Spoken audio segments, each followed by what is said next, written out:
जानेवारी भारतीय सण उत्सव याच्यामधील अतिशय आनंदाचा सण म्हणजे संक्रांती आणि त्याच्या पूर्वी एक दिवस येणारा भोगीचा उत्सव। आज सर्व विद्यार्थिनींच्या चेहऱ्यावरती आनंद दिसतोय आणि घरी सर्वांनी भोगी म्हणजे जे पदार्थ आपण घरी बनवतो त्याच्या पाठीमागचं शास्त्र जाणून घेण्यासाठी मी आज तुम्हाला संक्रांतीचं महत्त्व, भोगी आणि भोगीचं महत्त्व आणि भौगोलिक परिस्थिती, आपल्या पर्यावरणामध्ये किंवा परिस्थितीमध्ये काय काय बदल होतात याचं महत्त्व सांगत आहे। खरं तर आज आपण राजमाता जिजाऊ आणि विवेकानंद यांच्या स्मृतीला वंदन करणार आहोतच, पण त्याचबरोबर आजचा विशेष दिवस म्हणजे भोगी आणि त्यानंतर येणारा संक्रांतीचा जो सण आहे त्याची माहिती अशी आहे।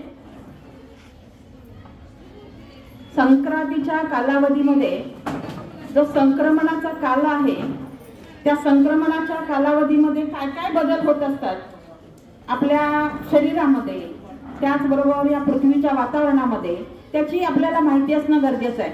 आता अजिबात न हलता माहिती ऐकायची आहे। संक्रमण याचा अर्थ ट्रान्झॅक्शन किंवा बदल जे पर्यावरणात होत असतात, पृथ्वी, चंद्र, सूर्य यांच्या संक्रमणामध्ये होत असतात। त्यांचा संक्रमणाचा कालावधी किती असतो? सूर्य मकर राशीत प्रवेश करतो म्हणून आपण मकर संक्रांती असं म्हणतो। काय म्हणतो मुलींनो? मकर संक्रांती।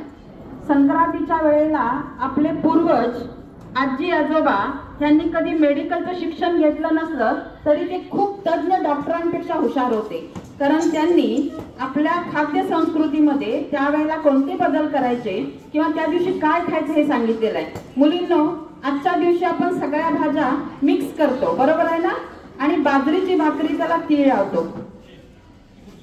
खरं तर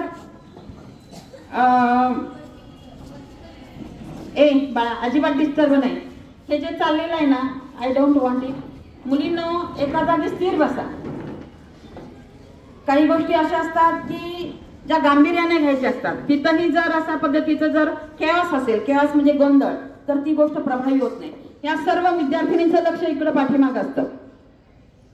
जी गोष्ट गांभीर्याने ऐकायची ती गांभीर्यानेच घ्यायची।